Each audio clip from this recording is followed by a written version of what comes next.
Field shot, loops it down there, and wide open. Then the ball is knocked loose. The catch is made, and then the ball is knocked out of his hand. You ever play COD, Coach? Halo? You kill somebody, you crouch up and down on them? Yeah. You are lifting weights? Correct. Does it not look like it? Lawrence protected well. Going deep, has a man open again. Zay Jones for the touchdown. Hey, Buzz Lightyear. I love this shit. I'm gonna smile all day. Hey, cause it's fun when I whoop a man's ass.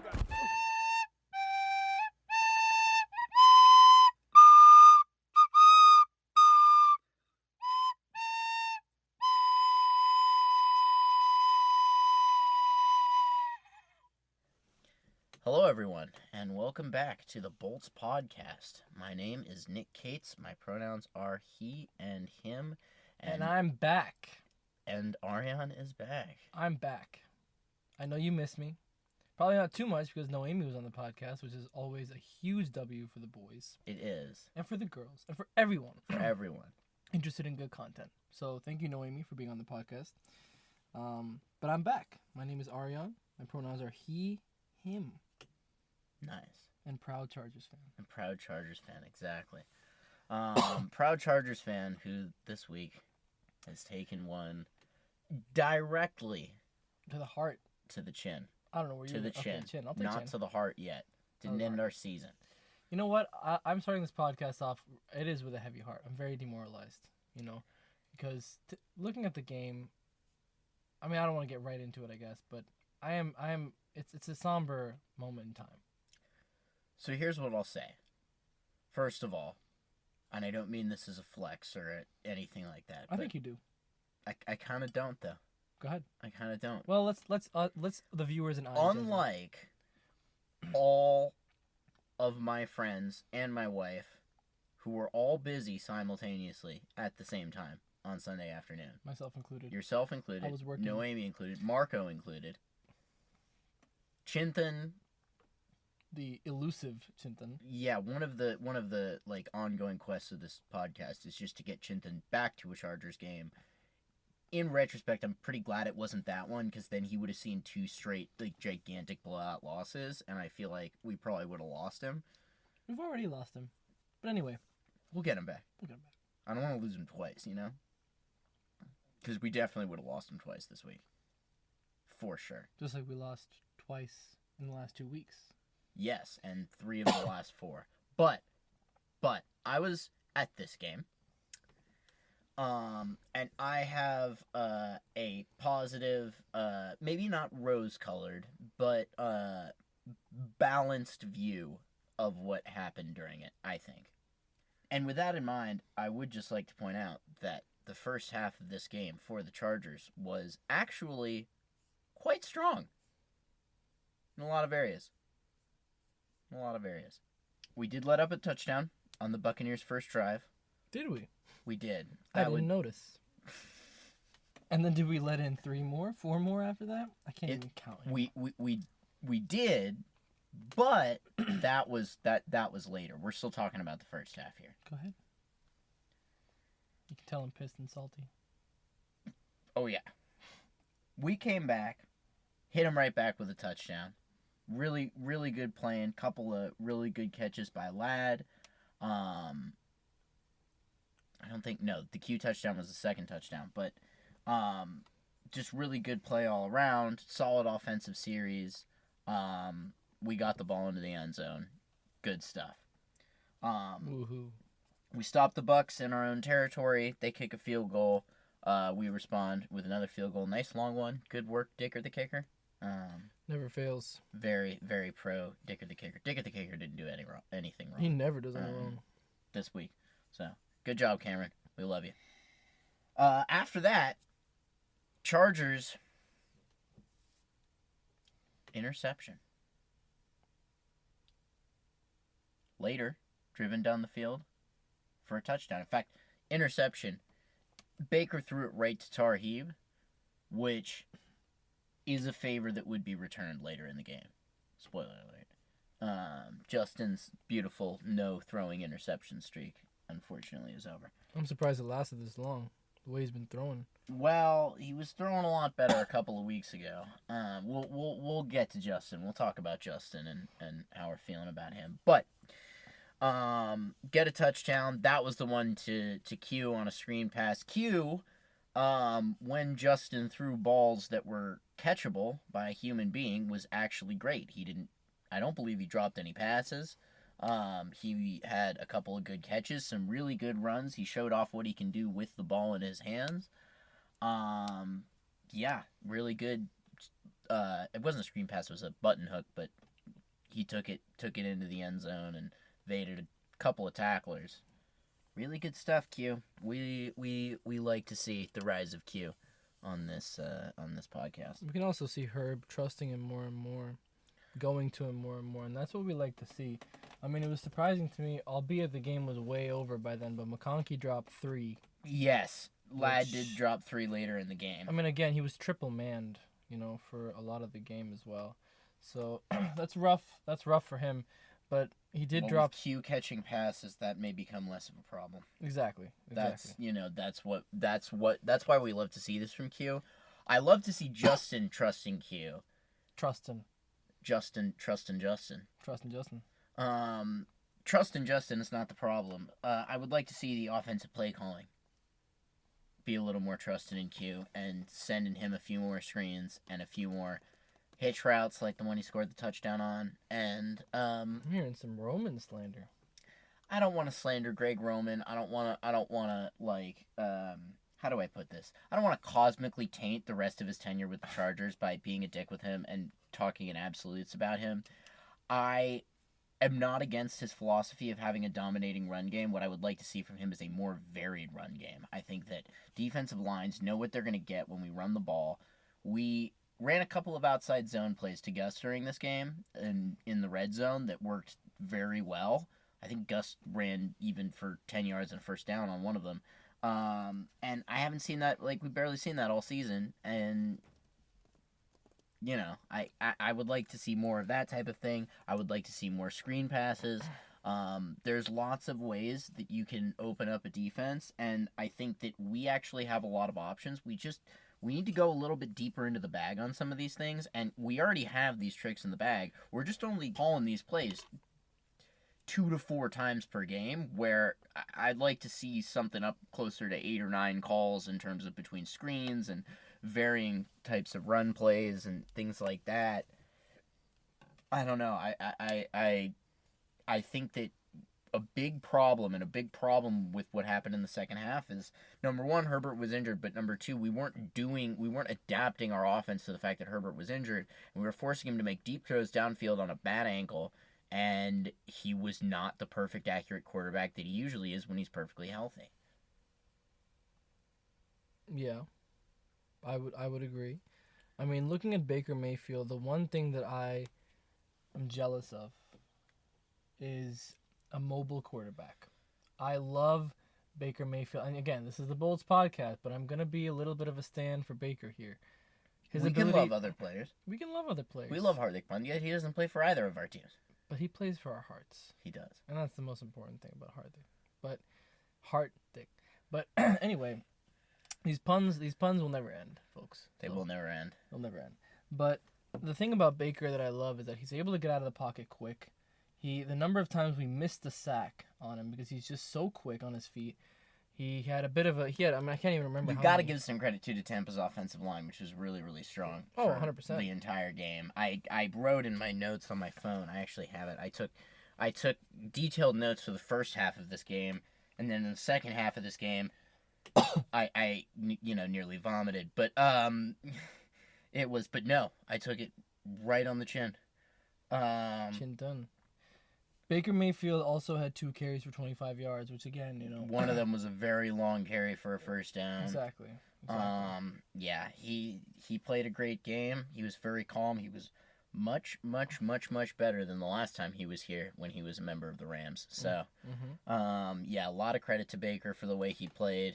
A lot of credit to Mike Evans. We were leaving Mike Evans in single coverage way too often, and that was the issue with some of the pressures that Baker their offensive line could pick up all of our blitzes and we had Mike Evans, and we were leaving Mike Evans in single coverage, and he had so many catches because he just can't. Like, Tarheeb's a great corner, but unless Baker throws it right to him, which he did do one time, he's not gonna be making a lot of plays against Mike Evans. He's just one of the best receivers. You need to have help with Mike Evans, and we just didn't have enough of it.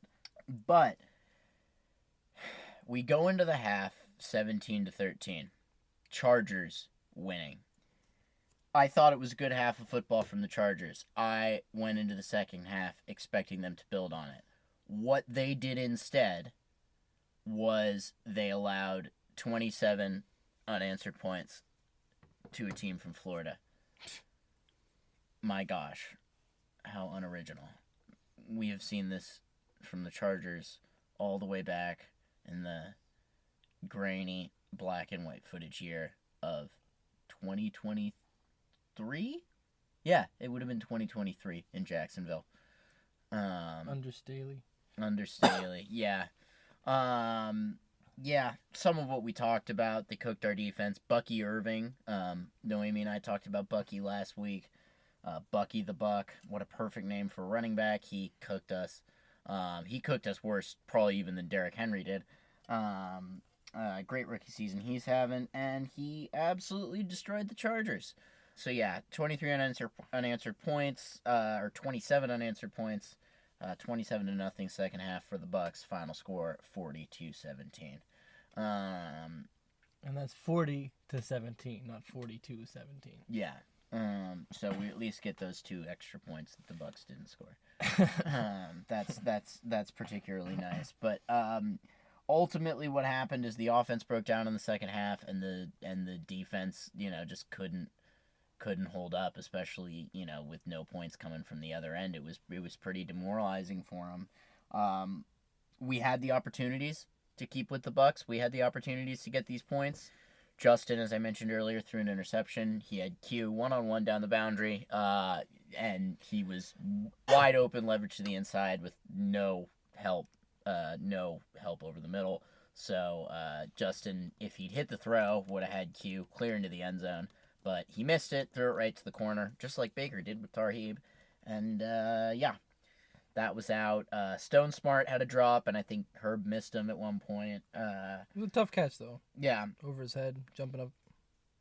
He had some good catches, too. But, especially in the first half. But, yeah, it was a really tough one, and I think that, I'm hoping that, like us, the team took it on the chin.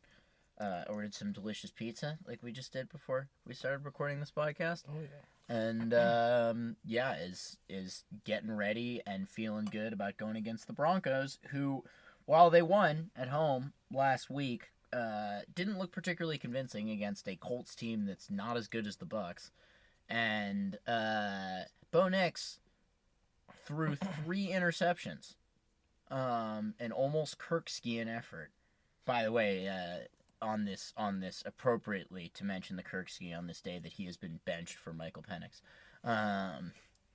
But we maybe admire the Kirksey with a little bit of Schadenfreude. I don't know. I don't have a problem with the Falcons. It's just like I did watch the Kirksey beat the Chargers a couple of years ago, and so I don't mind us picking him off 4 times. I just don't. I don't think they're taking it on the chin. I think Jim Harbaugh has come out and said that we were just not as well coached. I think Herbert was frustrated. I think Khalil Mack was frustrated. They've all come out with statements saying they're pissed off. They're upset that this is not the way they want to be playing football. And it's time to go back to the drawing board, I mean, we still have an 87% shot at the postseason, so that's not a problem. Yeah. Well, but I'm not ruling anything out with this team, but I do think that we're perfectly capable of beating the Broncos. I think we are a better team than the Colts. Ultimately, we could have beaten the Bucs had we kept pace with them offensively. I truly believe that a couple of extra touchdowns there, especially earlier in the second half when the Bucs were scoring touchdowns, if we could have kept pace with them and kept the game close, I think we could have won it. But it it just wasn't to be, and the defense crumbled because I think they were pretty demoralized, and they were already facing a pretty juggernaut offense. Yeah. But we were getting the open receivers. We were getting what we needed to. Herb was just injured, and he missed the throws, and he was being asked to make throws that I don't think his ankle, at least at that point, could take. Yeah. But Bo Nix threw 3 interceptions last week, and we need to get him to throw 3 interceptions again. Yeah. I think is a big important priority that, will really help us with the Broncos. I don't think their offense is going to be nearly as dominant as the Bucs. I sure hope not. One thing that does encourage me is they don't have nearly the running game, and I don't know that they nearly have the offensive line that the Bucs do. The Bucs have one of the best offensive lines in football, I think, as we saw. And we already beat the Broncos. That's the other thing that encourages me is we have film on this team now. We beat the Broncos a bunch of weeks ago, but we'll see. We'll see. I think that I certainly think this team has a chance. I sure hope this game will be closer, and if it isn't, it will be because the Chargers unlocked the Broncos and beat the brakes off of them. But, all signs point to a close game. It's a home game for us. Yep. Which hopefully works to our advantage, although you never know. I've been to how many games so far? 5 games. I've only seen one win. You saw this. Oh, it was just the Saints. That was your first win. Just the Saints. That was my first win. And over the last 3 games, because you missed the Titans game. Because I missed the Titans game. L. Over the last 5 games, the Broncos have beat us 3 times. Which is troublesome. But we won the last one in Denver, and that is versus the Broncos in Denver is a matchup I had never seen us win until this year. But I think the biggest key for the Chargers is offensively, and defensively I think less so. I think the defense will feed off the offense a little bit, but we need to see 2 solid halves of football offensively, and we need to see some creative solutions for Justin Herbert's ankle not being at 100%. And we need to get into the mini-bye. We need to grind out a tough win. And then we need to get into the mini-bye and really prepare to be in good position to at least do something in our divisional game and not get absolutely shit-canned. I mean, I'm happy that the coaches are taking responsibility for the coaching. Players are taking responsibility for the execution. Derwin James, came out and said that we didn't really need I'm paraphrasing here. We didn't really need the coaches to tell us what needed to be fixed. We as players didn't go out and execute. And to that end, you see over the first 12 games of our season, over the last 12 games, I should say, we only allowed 33% third down conversions. And last game, it was 57%. Yep. And on the other end, I believe for the entire game, we were 0 for the game. We did not convert a single third down. I mean, it's almost like throwing interceptions. Mm-hmm. Like, it's such a back-breaking thing to not convert any third downs. If we'd converted a few third downs, that game would have been different. If we'd scored more touchdowns, if only in terms of the time of possession that the Bucs would have had in the worst field position, they wouldn't have scored as many points. And we could have won that game. So I'm glad that the players are taking accountability. I think they're getting themselves psyched up for Denver, and I absolutely think we can win this game. I do not think it's a lost cause. I think that our defense can still cause a lot of problems for Bo Nix, and I think that we match up better. Denver doesn't have as many things that they can exploit matchup-wise as the Bucs did. That said, we need to be making better play-calling decisions. We need to be getting more creative. Against the Broncos, for sure. Because this is a game that it's not going to be an easy game to win, but it's one that we should win. I do believe that we're talented enough. We have the schemes, we have the players, we have the coaching that we can win this and make last week an off week. And that's the one nice thing about the Chargers being a weird, wacky, high variance team is that it increases the chances that game was just like an anomaly. And it's not like Jacksonville a few years ago where they kicked our ass at home and then we had to go in there for a playoff game where we nearly kicked their ass and then they kicked ours. If we have to face the Bucs again, the earliest we could face the Bucs again is the Super Bowl, and that would mean we'd get to a Super Bowl, which I think would be pretty huge for both the Chargers and this podcast. So I'm not going to be fazed by it, and ultimately, we're at the point in the season where it's either a win or a better pick, I think we're going to make the playoffs.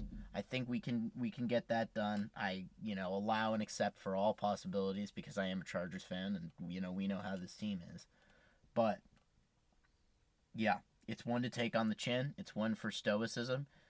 And it's one for when we do win that Super Bowl to look back on and say, hey, remember that time we got our ass fucking beat by the Bucs at home? Gosh, that made this day so much sweeter. I am worried about Herbert. I'm worried about whether he's going to play against the Broncos. He was limited in practice on Monday. He was limited in practice on Tuesday. He has consistently been injured as long as I've been a Chargers fan. He's always had these little issues in the rib, on the wrist, with the ankles. And the thing is that, the cornerstone of our organization, so to speak, is Justin Herbert. I haven't seen him at 100% in quite some time. I would counter that. You have seen him at 100%. You saw him at 100% earlier this season when we won 4 straight games, and he was throwing for 350 yards a game. But he wasn't ever throwing for 350 yards a game. I think maybe 1 or 2 games he threw for 300 plus yards. That was when he was perfectly healthy. So that's 2 games out of 14 games we're talking about. But that's the thing, is that when he is perfectly healthy, I really think he's the best quarterback in football. Well, it's just... See, that's my issue is now I'm starting to get a little frustrated with him because it's easy for us to call it like that. That, when he's fit, he's the best quarterback in football. Which, I'm not disputing that either. But you got to be fit. Right? I mean, it's not even like he's taking hit after hit after hit, He has a decently poised offensive line. I'm not saying it's the best one in the NFL. Yeah. But he's not taking hit after hit after hit, and he's just not able to. He's not the Andre Russell of football just yet. But not just yet. But he is. I mean, again, if you're not able to get out of the pocket, if you're easily pressured, if you got nowhere to go, then how are you going to be throwing? How are you going to throw accurately? Right. Well, and that's the thing, is he's very good at getting out of the pocket and moving and extending plays when his ankle is okay. Right. That's the other issue, is that it is a lower body, it is an ankle injury. He has to plant on that foot. It's very crucial to the actual nuts and bolts of playing quarterback, which is why his ability to play quarterback is being affected. Maybe he will get more used to playing through it, and that, we'll see better results in this game because of that. But you saw the interception. We were both watching it together. The interception. Yeah, he threw it right to him. Straight but to so Dean. did Baker, fully healthy. So that's. I mean, actually, I was going to talk to you about this as well. Some positives from this game. Tarheeb still is shaping up to be fantastic. And again, I was a big fan of Asante because Asante I am a huge fan of Asante's because he finds ways to make interceptions. He is such a great reader of the game. Yep. Same with, we're seeing it from Tarheeb still. Yep. He's a fantastic playmaker. And this is why I always say, we just got to keep letting Joe Ortiz cook and keep letting him create this roster and continue to develop it, because he's only had one off season in which he had to cut 2 key players, and I'm excited to see what he does. That was a 5th round pick, We saw Stone Smartt getting some game time as well. He was signed in 2022. He's a Staley man, yes. He is a Staley man, that is true. But he's being used now. Yeah. He was barely used until this year. Yeah. And he's got, in this game, he got 5 receptions for 50, which I think is quite fantastic. And could have had a couple more for even more yards. Absolutely. It was, him and Q have been playing great over the past couple of weeks. The Chiefs, against the Chiefs, he had 3 receptions for 54. Yep. Which I'm a huge fan of. Yeah, no, listen, if we can keep getting the ball to him, if we can keep diversifying our options, but that's the problem. When crunch time comes in, we're not getting inventive. We're getting samey, and that's a problem. That's not helping Justin, too. Absolutely. It's not helping Justin. That's what it is. Screen passes, that's another benefit of screens to Q. You throw it within half a second, there's no pass rusher on planet Earth who can stop that. Yeah. It's and even more than that, it's what we saw with Tom Brady, a West Coast. We don't need to go to full West Coast offense, but we should have a few plays in there where we have a rub concept or we have something real short that'll get us 5 yards, and if we throw it to Q, he might get us 5 to 10 or even more just by making defenders miss, which he's It's crazy. He finally got the ball in his hands, and now you can see the big reason why we drafted him is he's not a very easy guy to get your hands on if you're trying to tackle him. 100%. 100%. It's interesting because under Staley we were very uninventive. We were very much stuck with the same exact game plan over and over again. It was very uninventive. And, at least I see it from Minter. Yes. I see that there's a lot of... Unfortunately, with a blitzing coordinator like Minter, you can live by it and die by it. But I'm not going to get on Jesse Minter for leaving Mike Evans in single coverage because it's worked every other time he's run that type of thing this season. I was actually praising him. I was saying that he's done a great job over the course of the season. I was actually going the opposite way. This is the type of game where I'm like, maybe he won't be a head coach next year though because of this game, and we'll get another year of this king. I mean, you know what? I think I think defensively, yes. At the end of the day, 40-17, you do look towards the defense and say what went wrong. But I'll tell you this. Our defense was on the field 13 minutes longer than their defense was on the field. And that to me is just rancid. And a lot of that's on the offense. Absolutely. That's what I'm going to say. It all comes back to the offense. If you're not matching, then your defense is on the field. They're getting tired. They're sick of having to defend your nonsense. Yep. You have your 3 and outing. We couldn't convert. We had 6 chances. We had 6 third downs. Couldn't convert a single one, as you already brought up. Yep. Right. You look at that as a defensive, lineman or whatever you're on the defense. You look at that and you're like, and you're just for gassed. God's sake, at what point are we gonna actually respond to what's happening? Speaking of being gassed, the one thing I can really hope for, I like that segue, is that the Broncos, on a short week, having to come in, having to travel here, are gonna be, gassed out. just as gassed as we are, or similarly gassed. Both through 3 interceptions. That's going to lead to the defense being on the field for a while. I mean, I'll tell you this: they're coming off a drubbing still. They drubbed the Colts. They didn't really drub the Colts. It was a lot closer than that score indicated, both through 3 interceptions. So right. Oh, and minor sort of addendum to a storyline we've been following on this podcast for a few weeks. Patrick Mahomes' high ankle sprain.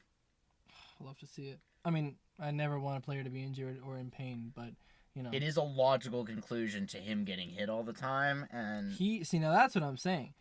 For him to have lasted 15 games or 14 games without an injury, that is tenacity. And I will say, is it tenacity or is it luck at a certain point? I think you're right. It's also luck for sure. But I am a little bit pissy. I will say that because I want to see Herbert at 100%. For an elongated period of time. I want to see Herbert versus Mahomes at 100% because in the playoffs, because there's a chance that Herbert could properly cook that defense. 1,000%. He has the talent to do it. 1,000%. I mean, the Chiefs should not be 12-1. They shouldn't be. But I will, the one thing I don't want 10-3 with 2 losses to the Chargers. Absolutely.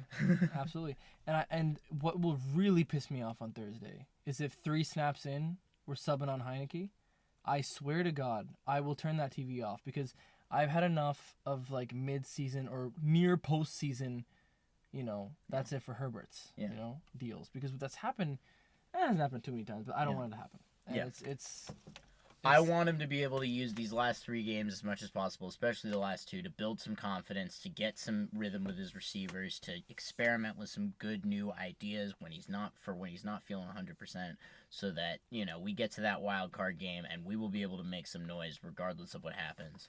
Yep. And again, if we get to a divisional, we will probably be going to Kansas City. So I think that's a game that we are capable of winning. And I don't know that Kansas City's offense is capable of doing to our defense what the Bucs offense did to our defense. 1,000%. I think the Chiefs are kind of down and out right now. Well, they're not down and out, but they're down. They're down from where they were. Put them out. I absolutely think we could upset that team. And I would relish it, and we would probably get killed in the AFC Championship the next week, but I don't care because I mean, Mahomes had only 159 passing yards against the Browns. Yeah. With only a 50% completion rate. 50%. Yikes. I mean, of course he got injured, so, there's that. But goodness gracious, I mean, we should have 50% completion. we should have beaten the Chiefs. Yep. We can beat the Chiefs. We can. Anyway. They had the to Chiefs, do some real sly game management to beat us the first time. We can beat them anyway. I love it. It's such a Chargers thing to like be talking about the Broncos and be talking And the about Chiefs the Bucs and be then like, we can somehow beat get them. the Chiefs in Yeah, there. I don't know. just get the Chiefs in there. Ugh. I love how we always slip in Mahomes and the Chiefs. But anyway, that's my saltiness about it. There are some positives that come out of it. Lad McConkey he's having a great season. I'm not even dropped a couple passes at the end of the game, but I'm not even worried about it. We were already down 20 points. Yeah. You know. Yeah.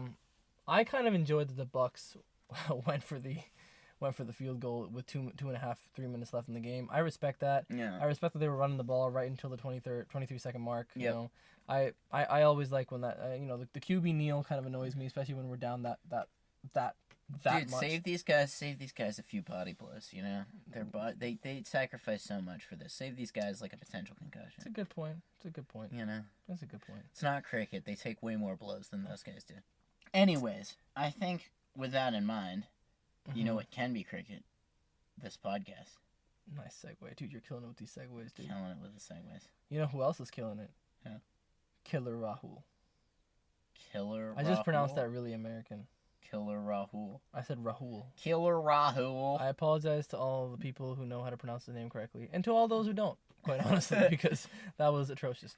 I wanna get into this. I wanna rant about this a bit. This is gonna be like 20 to 30 hours. So Okay, 20 to 30 hours of ranting about Killer Rahul, a man who Killer Rahul. previously on this podcast we've been less positive about. I want to talk about this because this is the game. This is a fascinating test match that's going on right now between India and Australia, right? Yep. Just a quick overview. Is this is the same test that Noemi and I were recording at the very beginning of when it got rained out? That's correct. That is correct. This is the third test. All right. Day one was as good as rained out, and I think petition to the ICC hashtag Jay Shaw because Jay Shaw has always been We the love ICC. Jay. He just happens to be running it now, officially. But test matches should become 4 days. Test matches are 4 days in the domestic circuit, and they should be 4 days in international cricket because now Can I that play devil's advocate? go for it. Americans should have a form of cricket that we're not allowed to play. Ameri- And just America doesn't deserve to play all the forms of cricket yet. And You know what? They should. there should be a different form that we can't play yet. Which is test matches? Yes. So you're saying, but what does that have to do with 4 day? I just think the test matches should be different. I don't know. Like they shouldn't be 5 days. They should be 5 days. Oh, but why? I don't know. I just like them being 5 days. First class matches are only 4 days. the but number you of earn the right to play tests. The number of draws you're going to have is much lower. And there's going to be more strategy involved. Like, I'll tell you this. This is why I'm bringing this up, because day one was pretty much as good as washed. Yeah. Right? Fair enough, right? Day two, India did get Australia all out. Well, not day two. They ended up getting them all out in day three. But, we got absolutely smashed by Stephen Smith, by Travis Head, which, he's been having a great run of things, especially against India. Yeah. We are absolutely terrified of him, and the only person who has his number is Jasprit Bumrah. You know? And we're getting a lot of slip catches, a lot of keeper catches here, and literally, our viewers can look up on whatever app you use to follow cricket.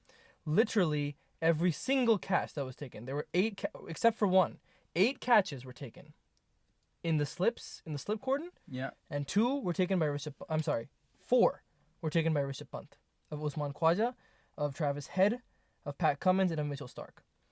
And the last one was taken. Alex Carey played a bizarre pull shot out to deep mid wicket and was caught by Shubman Gill, bowled by Akashdeep. Akashdeep didn't get very many wickets. I don't think it was a great debut for him as a bowler. What are you doing here, Akash? He was somewhat erratic, and I think he will learn over time, of course. We'll talk about his batting, because his batting was absolutely fearless, and it was wonderful. Nathan Lyon was clean bowled by Siraj, and that wrapped up...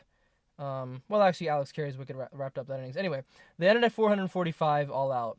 India came in. Now let's talk about India's squad here. One big change to the squad was Ashwin out, Jadeja in.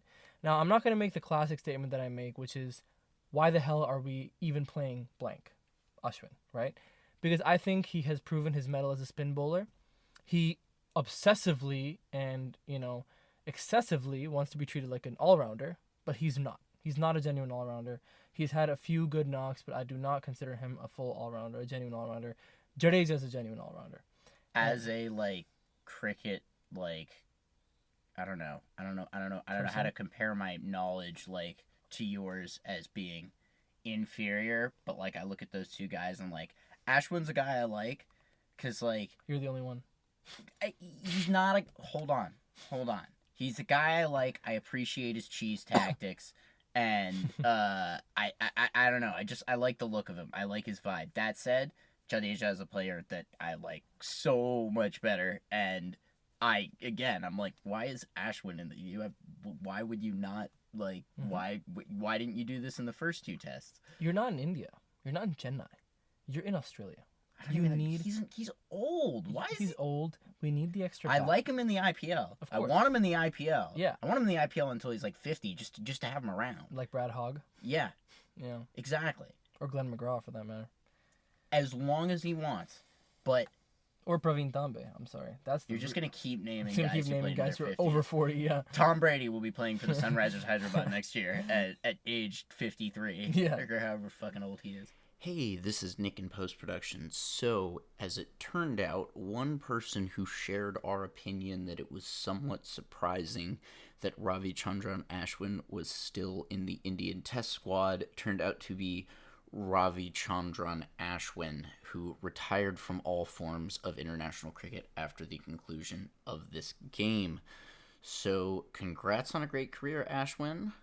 You did really awesome, man. And if you are interested in continued employment as a wide receiver for the Los Angeles Chargers, please email us at boltscricketpodcast@gmail.com, and we will see what we can do. All right, back to the show. You know, you're right. You're right. He has a good look about him. He is a very intelligent man. Yeah. But Jadeja has a better look about him. Mm-hmm. I don't know if he's I don't know which one would do better on the SATs, but I kind of don't care because Jadeja is a better cricketer. He's fitter. He's faster. He's the best fielder in the world. He's a confirmed Boston Celtics fan. Sure. Don't at me about this. Don't come at me about this because I'm not even taking questions about the fact that Jadeja is the best fielder ever produced in world cricket. Better than John T. Rhodes. Yes, I said it. He said it, folks. Come at me.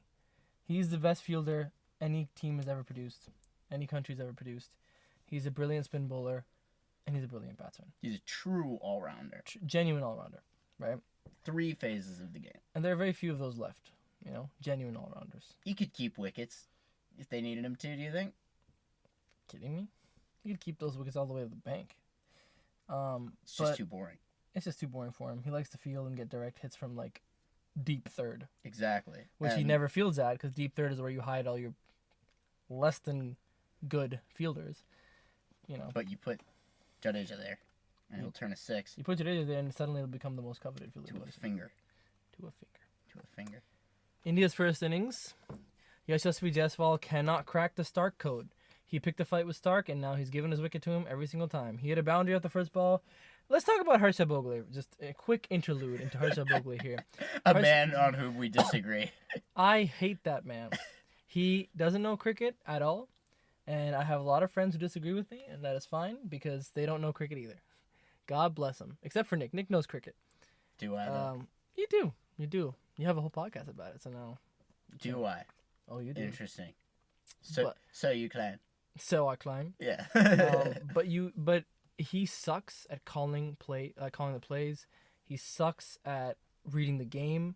He sucks at, a lot of the commentators do shadow coaching, right? Oh, this bowler should be brought on. This batter should be batted next. The fielder's position for this kind of delivery. He's always wrong. And I urge our viewers to go and actually listen to him talk. And just count how many times he's been wrong. Sanjay Manjrekar had beef with Harsha Bhogle where he said live on air, why don't you let the people who've actually played the game call what's about to happen or do the analytics? And I could not agree with him more. I think he got a lot of heat for that. But I think he was absolutely right. I mean, the one thing I did disagree with about Sanjay Manjrekar was that he said Jadeja was a nothing player, which that to me was a rancid statement as well. Jadeja has been one of my all-time favorites. Out of pocket. It's out of the pocket. which is where Herbert should be. But takes you will only get on this podcast. on this podcast, yes. But we were all out for 260. Now, KL Rahul was dropped on 33 by Stephen Smith. One of the easiest catch Stephen Smith will ever drop in his career. It was a shocking one. He was at second slip. Somebody's probably gonna die because of that after Stephen Smith retires as a cricketer. His name rhymes with Mavid Warner. That's who you think is gonna be his first victim? Why not? So, a little interlude for the football fans here. Stephen Smith was at one point like the highest rated test batsman of all time. He's a very, very good test player. But if you've ever seen any off the field media of Stephen Smith, you will see that he basically has the demeanor of a serial killer, I would say. Would you agree with that, Aryaan? 1000%. I think he you're saying off the field media? I think if you see any on the field media, you'll think he's just with all the mannerisms and everything. Exactly, him and Marnus. Well, but like mannerisms are one thing. Have you seen the when he raises his bat and he goes now run? That's like the classic. I'm telling you, like watch any interview with Stephen Smith other than the sandpaper one, and just look in his eyes. And tell me those are the eyes of somebody who has empathy. That's what I'm saying. Empathy, yeah. That's a good point. Like, he just does not look like he has any, and I'm not... This is my opinion, right? Stephen Smith's lawyers do not sue me for defamation in Australia. I don't want to have to fly to Australia to answer a lawsuit from Stephen Smith. But it is my opinion that he looks like if he didn't make it in cricket... he could easily be a menace to Australian society, is what I'm saying. That is my opinion. I think he already is, hypothetically, because I don't want to get sued either. Because it's your opinion. This is borderline defamation. This is opinion talk here on the Bucs podcast. Hypothetically, if there were a cricketer in Minecraft. In Minecraft, if there was a Stephen Smith in Minecraft. Yeah, Stephen Smith, some guy in Minecraft. He would be a menace to Australian society. Yeah. Taylor swiftly moving on from that.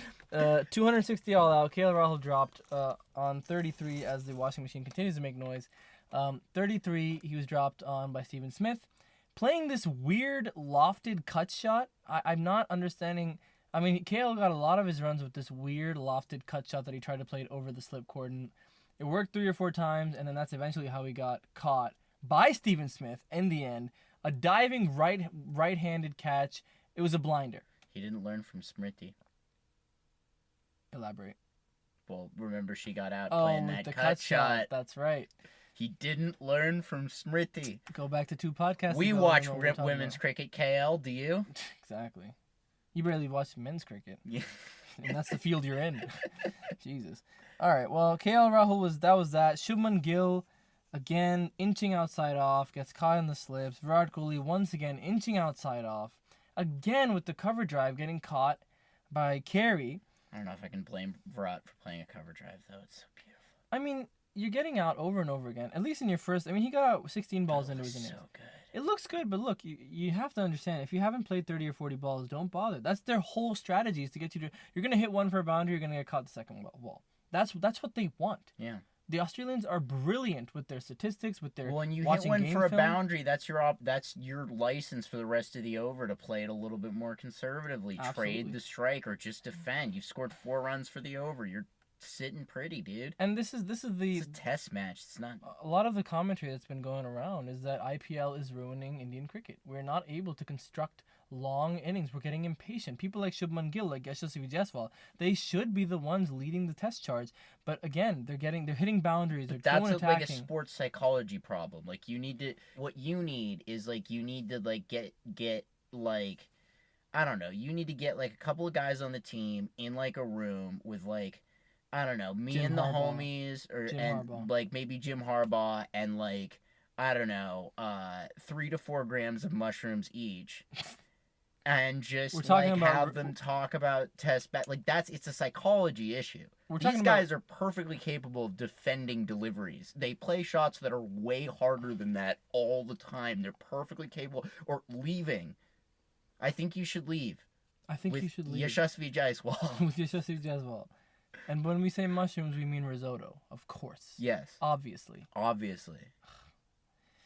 Whew, I think Hypothetically, in Minecraft, if they were to take 3 to 4 grams of psilocybin mushrooms. Hypothetically. But we would never. It's all about risotto, really. Jay Shaw, we know it's up to you, but, like, consider it. We know you can get shrooms, Jay.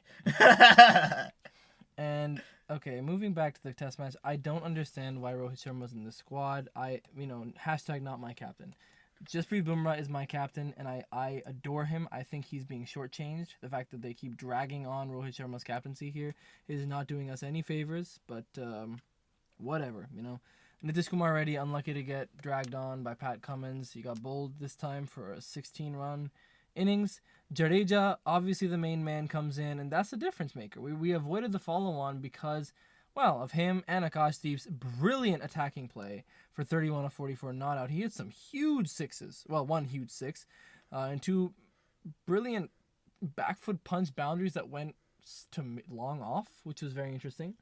But Akashdeep coming in and really helping us avoid the follow-on, and that's why we're not at an innings defeat. Yep. Now, moving to... even having the opportunity to salvage something else. 267 runs and 51.5 overs is what India needs to win at time of recording. Yes. Although the match has been suspended, so it may just be a draw or no result. It's looking like a draw, most probably. Okay, so that's... it's not even going to be a defeat. They might come out swinging, so you never know. I mean, this is a hilarious scorecard to look at. Australia declared at 89 for 7, which is, it tells the story. Quite funny, yeah. It tells the story, I'll tell you that. Yeah. And, normally you see a Bumrah blowout or something like that. This innings, we've seen 3 from Bumrah, wickets that is, 2 for Siraj, and 2 for Akashdeep. Now, once again, Akashdeep has been going for runs. He's going at 5.6 and over with 1 maiden. In a test. Yeah, and that's 5 overs bowled. Yikes. With 1 maiden. So that means the rest of the 4, he's going at 7. I'm sorry. He's going. That's insane. Can we sign him for the Chargers? Oh, 100%. Like those are Chargers holy numbers. Shit. That is like he's going at 7 and over, which is high. I mean, he'll find his bearings. I think he's been thrown into a very, very high stakes situation very quickly, and I love that they're trying him, and I love that he's doing his best. But 89 for 7, fantastic display. Definitely. From our bowling. And it's hilarious because the number of caught behinds, once again, 5 out of 7 wickets were caught behinds off punt alone. 1 was clean bowled by Bumrah, yes. Yep. 1 was caught by KL. Yeah, 4 catches for punt. Yeah. 5 catches for punt. 5 catches, that's what I said. 5 catches for punt. Wow. And 1 clean bowl. So that leaves 1 catch. Anyway, 89 for 7, and now we're chasing, 275 is our target with 8 for 0 already. 267 runs in 51.5 overs. So if you get all 51.5 overs, yeah, like that's a good shot. If it's, even but it if might be Duckworth Lewis. It might be our good friends Duckworth Lewis and Stern. Duckworth Lewis Stern does not come into play for tests. Oh. So see, I told you I didn't know cricket. Yeah, well, you do. It's fine. It's just the fact that you know the acronym. I mean, how many people know? Do you know how many racist old guys would be like, he doesn't know a thing about the great game that we love. I think we need to go colonize another nation again. Oh, those colonies. The sun needs to not set on the British Empire anymore. And all because I didn't realize that Duckworth Lewis and Stern don't attend tests. They don't attend tests. It's tea, by the way. It's tea? Right now. So. Oh, it's tea. Yep. It's tea. So. And I made you a coffee. Amazing. You made me a coffee. Amazing. Shubman Gill has been non-existent. Yashasvi Jaiswal has been pretty non-existent. KL needs at least 1 lucky break in order to do anything with the bat. I mean, he's the worst batsman to ever do it. That's the call that I'm making here. Rohit Sharma is one of the freebies again. So we're basically 4 down already. So we basically have... Still have, you never know what you're going to get from Jadeja and Nitish Kumar Reddy. Jadeja, Nitish Kumar Reddy, Virat Kohli. These are 3 people I'm really hoping deliver. And of course, our main batsman, Akashdeep. So that's 4 players that we need at least 50. Jaiswal is not out yet. He's not out yet, and I do believe in him. I think Mitchell Stark has had his number. But I think he's a very determined, very intelligent batsman, and I think he can bounce back from this adversity, this 3-inning adversity, really, or 4-inning adversity. I think he's a great batsman. And I think he's gonna crack that code. Yeah. But let's see. It remains to be seen. We got one more day's play left. I'm probably at time of listening, the viewer would have already seen the result. Yeah. But my call, assuming it doesn't get rained out, which who knows, right? Assuming it doesn't get rained out, I believe India will win this test match. Because I think this is the kind of situation these guys have been jonesing for. They can do it. They have been waiting for the license to go. License to just smack it. 51.5 and 260. That's an ODI. That's an ODI. It's an ODI. That is an ODI. Coming off the back of Australian batting at 89 for 7, having to declare. Yeah. Because they're running out of time and they're running out of wickets. I love that. I love that the Australians are demoralized. Well, I should be unbiased here, but you know what? I'm an Indian cricket fan because I wish am Indian. Cricket Australia get cooler. Like, get the cooler people in Australia to like cricket. That's the problem. None of the cool people in Australia like cricket. And so you have to get, like, serial killers like Steve Smith. That's my opinion. And Marnus. Just our opinion. Just our opinion. And it's not factual. Guys with falsetto voices like Davey Warner. That's not an opinion. That's fact. That's actually a fact. Watch the Sandpaper apology video. Best Australian falsetto since the Bee Gees. Yeah, he is. And I do have a little bit of love for Davey Warner as a fellow short left-hander. And right-hand bowler. Which is what and right-hand, but he doesn't bowl. He does sometimes. Really? He's bad, but he does. Just like Travis Head bowled in the test match. He got Akashdeep stumped. Fun fact. Wow. Well, the more you know. See if you can do that for Sunrisers. For Sunrisers. But closing remarks here. I am calling in favor of India, which is a bit of a. I think I'm making a bit of an out there call here because the bowling has just really ripped us apart, you know. But I do think India can get their act together. I do think that they can compose themselves and they can put themselves in a situation that they've always wanted to be in, which is go for it, attack, you know, take the attack to the opposition. Yep. And it's what they have to do here. And eke out this victory. I think 267 runs, and even if it gets shortened to 40 overs, I think we can at least come within, 10, 20 runs before it becomes a close. I really think we can do it. I really think we can do it. Having said that, the Australians are going to come out hard. The only thing we have to our advantage is, again, the run of play is in our favor. They're coming off 89 for 7, having to declare. Yep. So I like that. I love that. Worst case, you play for a draw, and you can probably get a draw out of We're this. not losing this. Yeah. We're not losing this unless we once again royally collapse, which we do have a tendency to do. Yeah, 51 overs and haven't lost any wickets. I don't know. I think I think they got their work cut out for them, but I think it's well possible. I'm calling it in favor of India. I'm not even saying it's going to be a draw. That would be a nice conservative call, an easy one for me to make. But the call for me here is that India is going to win, and we're going to be seeing some happy faces in the motherland. Nice. One last event from cricket. Let it rip. That I would like to cover. Let it rip. That we were talking about on the last podcast. Dude, the SMAT. The final of the SMAT, the Syed Mushtaq Ali Trophy. It was a doozy. On Sunday. It was the same day as the Chargers getting destroyed. Mumbai beat MP. Madhya Pradesh. Nice. I didn't know how to correctly say that, so I just said MP on last week's podcast. Now I know to say Madhya Pradesh. Yes, that's right. Well there done. We go. We got it. I now know how to say that. You know who was playing for Madhya Pradesh? Who? Venkatesh Iyer. Yep, and Harpreet Bhatia. And Rajat Patidar, actually. Yes. Harpreet Bhatia was not playing for Madhya Pradesh. Yes, well, he's in there as Singh Harpreet Bhatia. Singh, but wow. yeah. Oh, dear. Rajat Patidar, 81 off 40. I like that. Yeah, he's been destroying. He destroyed in the semifinals, too. There are a few cricketers who are too good for the Syed Mushtaq Ali Trophy, but then when they get to the IPL, and Rajat Patidar has been good in the IPL, so I won't, but when they get to the international level, they're just not quite clicking. So it's one of those in-between phases for Rajat Patidar. And Harpreet Bhatia is an example of a guy who, he wasn't very good in this game in the SMAT, but is usually a very good player in the SMAT and is completely useless in the IPL. Definitely way more useless than Patidar. But I want to draw your attention to a player on the Mumbai squad who I talked about a lot on last week's podcast, and who will be suiting up for your 2025 Punjab Kings. And he was the cover photo of last week's episode, who is Mr. Suryan Shedge. This man has been, as we say in baseball, absolutely tearing the cover off the ball. Big finish, because it was a 5-wicket victory for Mumbai, so they're chasing. Big finish, 36 off 15. 36 off 15. Got them across the finish line with 13 balls to spare. With 13 balls, but 36 off 15. After 6 off 1, not out, in his previous game, and 36 off 12, not out in the game before that. Wow. With the ball, he was less successful.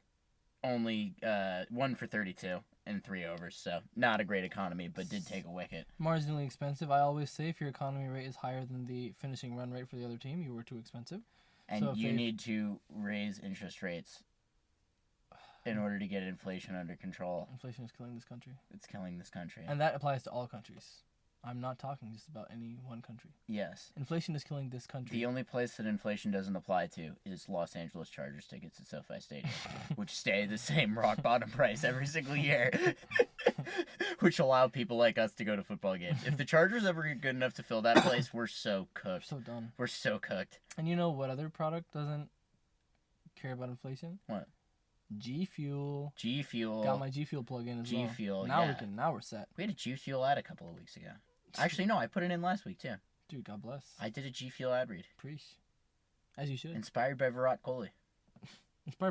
He's inspired by G Fuel. I mean, who isn't?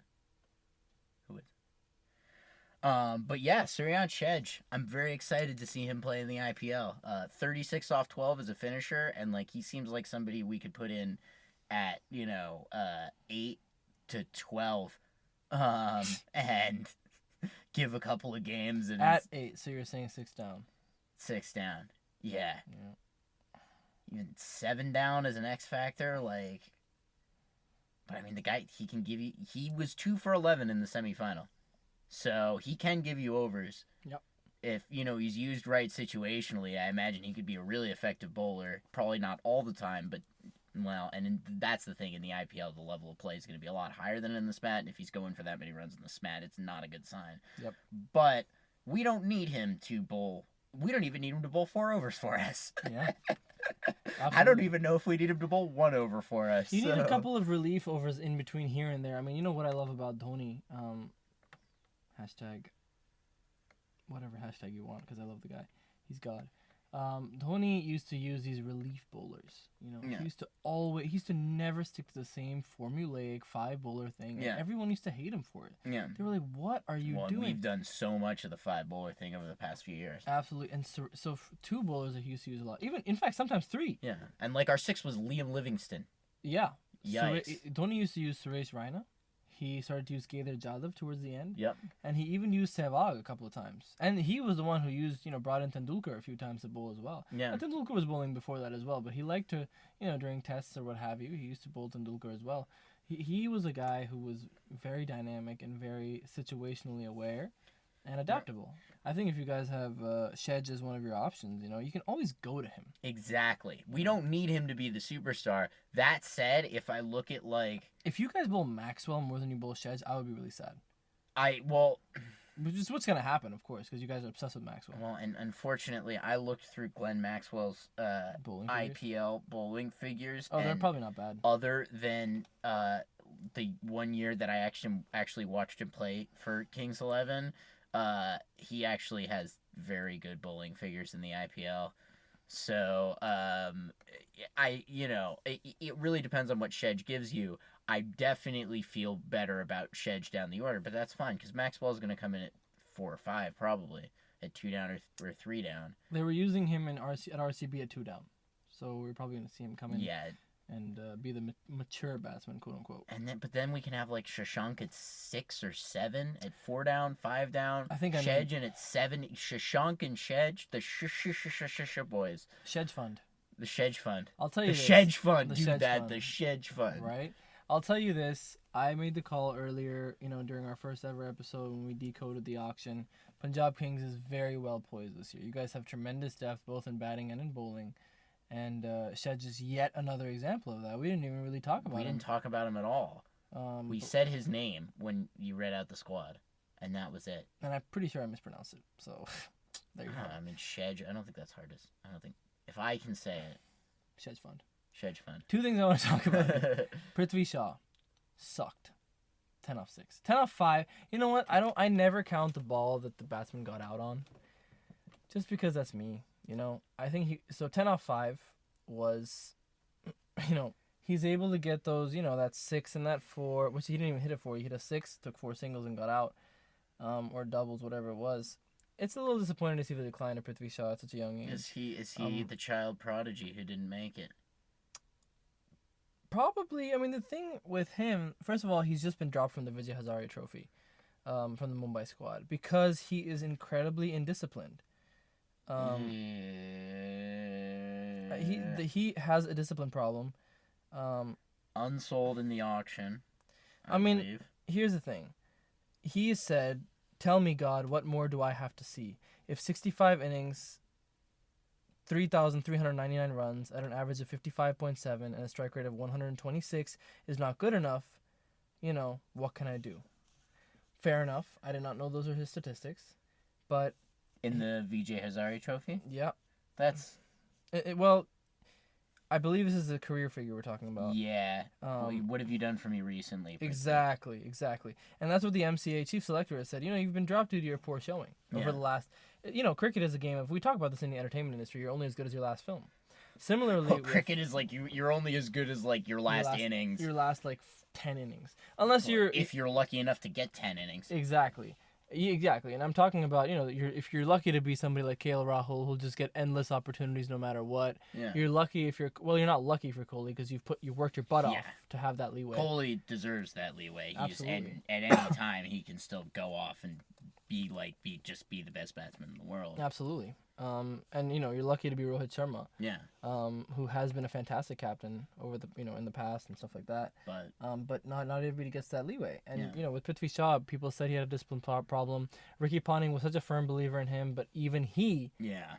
Well, he was sacked as well, but the Delhi Capitals decided, he's not a franchise mainstay anymore. Yeah. We don't need him. Yeah. And he was not Didn't retained. retain him. Went unsold. They could have retained him probably for, relatively cheap. Yeah, but they didn't. They wanted to rebuild, and I think it makes sense. And they could have RTM'd him if somebody else did. Yeah. So, they did not want Prithvi Shaw. So that's the first person I wanted to talk about and tell everybody how. And mind you, I have an entire rap song about him on Spotify. Literally called Prithvi Shaw by Oreo. Check it out. It's a great song. But about somebody who's not that great. Second person I want to talk about was Venkatesh Iyer. Now, Venkatesh Iyer had a good, decent... I'll take 17 off 8. Yeah. I'll take it. Yeah. I like it. Especially when you're being sent 4 down. Yeah. Oh, yeah. My problem is this. He was given 3 overs of bowling. I don't like that. And he got Ajinkya Rahane out. I don't like that. I don't like that because that means KKR is going to be like, oh, we paid for an all-rounder. No, you didn't. He bowled very well in the semifinals and quarterfinals, I believe. Yeah. I don't like that. Yeah. I'm shaking my head in case the viewers were interested. Yeah. This is nonsense. This is horrible. I hate it. You hate to see it. It's not great for your agenda. It's not great for my agenda because now they're going to act like he's an all-rounder, but he's not. Use him as a specialist batsman. I don't want to have 9 bowlers in my... Already, KKR is big on using 8 bowlers, They love to do it. That's too many. I like 6 or 7. Exactly. Give me 6 or 7 bowlers. I like... When I play my recreational cricket, I like to use no more than 6. Maybe, and it's maybe... If I want to give somebody a chance when we've already won the game or whatever, then 7. Yeah. But it's always 4-4-4-4-2-2. Yeah. That's my formula. Yeah. But Venkatesh Iyer, it seems like he's going to bowl along with the other, 6 bowlers we already have. So I'm nervous. You hate to see it. But Smart's a whole different level. Maybe KKR, maybe Venky Meister actually decides to be smart and Well, he's not going to be running things. Chandrakant Pandit will be. No. But anyway, it's tough. It's rough out there, man. It's rough out there. But we still have a couple months, so we'll see. We'll see what could happen. Although I think a lot of these guys, I don't know what kind of competitions they got going on, but now that the SMAT's over, Vijay Hazare. Yeah, so we can watch them play that. We can watch them play 50 overs now. Oh yeah, first Vijay Hazare Trophy match starts on December 20th. Nice. Looking forward to seeing that. It's the most wonderful time, guys, of the year. We're 8 days. Well, at time of taping, I want to keep this podcast evergreen. So yes, I won't say how many days we have left until Christmas, but we got a few days left until Christmas. The other thing is Christmas 2035, guys. Huge. Huge. The most wonderful time of the year is Christmas. Is the IPL. And that's my Christmas. Season. Yes. That's our Christmas. Yeah. We can sing that 2-part harmony. It's the most wonderful time of the year. I think that plays. I think that plays. That was great. I'm going to cut that out now, and we'll put it back in when April rolls around. All right. All right. Well, that was a podcast, man. We did it. We got through everything. And how rewarding it will be. Because next week, Shohei Ohtani will be joining us on the podcast to finally reveal why the hell he ever signed in Anaheim. So, for Aryaan Ori, Quentin Johnston, and everybody else associated with the NFL's 4077th team, well, I've got so much to say and so little time to say it. Great job, everybody. Who's got it better than us?